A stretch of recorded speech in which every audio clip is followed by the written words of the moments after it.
This channel's content is strictly for educational and informational purpose and does not endorse or promote any form of violence, harm, illegal activities, self-injuries and communal disharmony. Kunal Ghosh তিনি কি বলেছেন শোনাবো।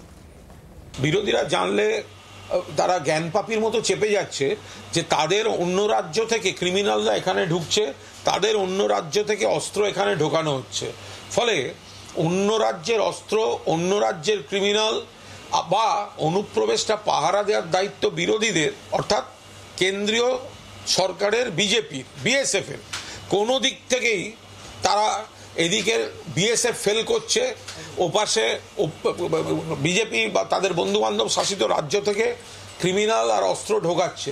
এই গল্পগুলো, এই অঘটনগুলো ঘটানোর জন্যই তো এই চক্রান্তগুলো করছে। কিন্তু সবাই এখন দিনের আলোর মতো পরিষ্কার যে বিজেপি শাসিত রাজ্য থেকে ক্রিমিনাল ঢুকছে, অস্ত্র ঢুকছে। প্রীতম, বিজেপি শাসিত রাজ্য থেকে ক্রিমিনাল ঢুকছে, অস্ত্র ঢুকছে, বিএসএফ ব্যর্থ, পরপর তো অভিযোগ। না, প্রথম কথা হচ্ছে আমি জানতাম না যে কুণালদা এত শিক্ষিত লোক, যদিও আমার মনে হয় ওই 3-4 বছর জেলে থেকে মাথাটা খারাপ হয়ে গেছে। আর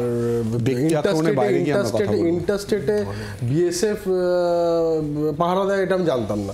আর কথাটা হচ্ছে দেখুন, আজকে এটা সত্যি কথা যে আজকে বিজেপি রুল স্টেটগুলোতে বা বিজেপি অ্যালাইড স্টেটগুলোতে আজকে এই ক্রিমিনালাইজেশনের পলিটিক্স বা ক্রিমিনালদের সংখ্যা কম, তার মধ্যে এনকাউন্টার ভয় আছে, সেই জন্য ক্রিমিনাল সব এখন বাংলামুখী হয়ে গেছে। তো এটাই, এবং এখানে এসে তারা কাজ খুঁজে পাচ্ছে এবং 2000 টাকা, 1000, 5000 টাকার বিনিময়ে তারা গুলি চালিয়েছে। নিরাপত্তা, অস্ত্র আসা, নিরাপত্তা, অস্ত্র আসা, যেখান থেকে পুরো বিষয় সামনে এলো এবং মুখ্যমন্ত্রী মমতা বন্দ্যোপাধ্যায় নানান বিষয় নিয়ে বললেন, কিন্তু সেখানে তো কুণাল ঘোষের এই বক্তব্য তো আজকের যে বক্তব্য আর কি, সেখানে তো সরাসরি বিজেপি শাসিত পার্শ্ববর্তী রাজ্যের কথা উঠে আসছে এবং তারই সঙ্গে মূলত বর্ডারের ভূমিকা। তো সেই বর্ডারটা পাহারা দেবে কে? এই বর্ডার আপনার ইন্টারস্টেট বর্ডার, তো সেখানকার পুলিশ দেখে।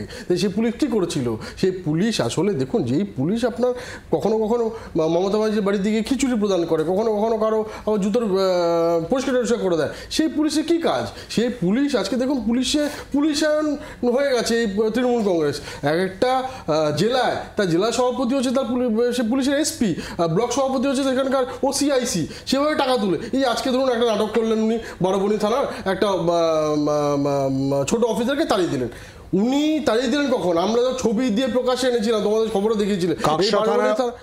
কাকসা থানার ওসি পার্থ ঘোষকেও ইতিমধ্যে কম্পালসারি ওয়েটিং এ পাঠানো হয়েছে। এবার ধরুন বারবনী থানার আমরা দেখিয়েছিলাম কি, যে ওখানকার যে এই অমিত সিংহ, যার মানে সব রকম বদান্যতা, ওখানকার কয়লার পাচারটা হয়, তিনি পঞ্চায়েত সমিতির চেয়ারম্যান। আমি তোমার কথা বলিনি, সময়টা চুরি করো না দাদা, আরে কয়লা বালি সব চুরি করছে, সময়টা চুরি করো না প্লিজ। এবার সেখানটায় আজকে তার বদান্যতা, যখন তিনি গিয়ে ওই থানায় কেক কাটছিলেন, তখন তার বিরুদ্ধে ব্যবস্থা নেওয়া হয়নি। আজকে হঠাৎ ওনার মনে হয়েছে উনি ব্যবস্থা নিচ্ছেন। তাহলে কেন যে গিয়ে কেক কাটলো তার বিরুদ্ধে ব্যবস্থা হবে না? এবং কথাটা হচ্ছে আজকে মমতা ব্যানার্জি এটা কখন করেন? মমতা ব্যানার্জি যখনই দেখেন যে আজকে বন্দুকের নলটা ঘুরে গেছে ওনাদের কাউন্সিলরের বিরুদ্ধে, আজকে উনি সেটা ঘোরাতে গিয়ে উনি দেখাচ্ছেন যে আমি ভালো আর সব খারাপ। আসলে এই যে আমরা যে বিরোধীরা, বিশেষ করে ভারতীয় জনতা পার্টি বারবার বলছি দফা এক দাবি মমতা ব্যানার্জি পদত্যাগ, কিসের জন্য বলছি? তার কারণে মমতা ব্যানার্জি স্বাস্থ্যমন্ত্রী হিসাবে, মমতা ব্যানার্জি পুলিশ মন্ত্রী হিসাবে, মমতা ব্যানার্জি ল্যান্ড রিফর্মের মন্ত্রী হিসাবে সব জায়গায় ইতিমধ্যে আজকে দুর্গাপুর পুরসভার প্রাক্তন কাউন্সিলর অরবিন্দ নন্দীকে এবং 3 নম্বর ব্লকের সহ সভাপতি তাদেরকেও কিন্তু গ্রেফতার করা হয়েছে। দলের গতকাল কিন্তু বলেছিলেন, 2 সেকেন্ড নেব প্রীতম, গতকালও বলেছিলেন যে কোনো দলে কেউ জড়িত থাকলে ব্যবস্থা নেওয়া হোক। আমরা অ্যাডমিনিস্ট্রেটিভ বৈঠকে সৈকত মোল্লার সম্বন্ধে মমতা ব্যানার্জি ব্যবস্থা নিয়েছেন। কি বলেছিলেন? এই তুমি তো বোম মারো। তারপর দেখলাম সৈকত মোল্লার সিকিউরিটি বেড়ে গেল, আরো ওনার পদ বেড়ে গেল। তো এই হচ্ছে উনি ব্যবস্থা নেওয়া। উনি লোক দেখানো কাজ করছেন, লোক দেখানো কাজ করে কোনো লাভ নেই। উনি কাকে বলছেন? রাজীব কুমার যখন সিবিআই করতে যাচ্ছে, পুলিশ পাঠিয়ে সিবিআই কে গ্রেফতার করে নিয়েছেন। এই রাজীব কুমারের জন্য উনি আজকে অভূতপূর্ব ঘটনা, ভারতবর্ষের মুখ্যমন্ত্রী একটা সিবিআই তদন্ত আটকাতে গিয়ে আজকে ধর্নায় বসে সুতরাং আজকে যখন মমতা ব্যানার্জি বিপদে পড়ে তখনই নাটক করে। আসলে মুশকিলটা